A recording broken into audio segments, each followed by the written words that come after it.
সরস্বতী পুজোর দিন তো সকাল সকাল ঘুম থেকে উঠেই স্নান সেরে নিয়েছি অঞ্জলি দেব বলে। আর বাড়িতে সরস্বতী ঠাকুরের একটা ফ্রেম ছিল, সেটাকেই মা তো সুন্দর করে সাজিয়ে গুছিয়ে দিয়েছিল।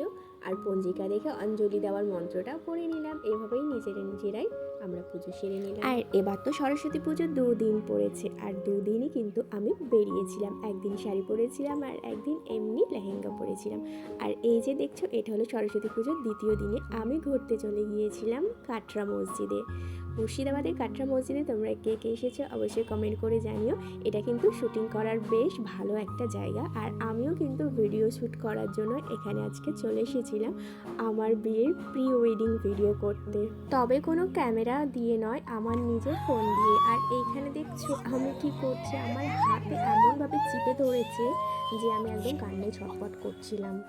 আর এটা হলো সরস্বতী পুজোর প্রথম দিন। তো প্রথম দিন তো শাড়ি পরে নিয়েছিলাম, সেই জন্য আর পরের দিন শাড়ি পরিনি। এটাও কিন্তু একটা ভিডিও শ্যুট করার জন্য গিয়েছিলাম। আর আমরা কোথায় গিয়েছিলাম এটা জানো? এটা হলো পদ্মার চর।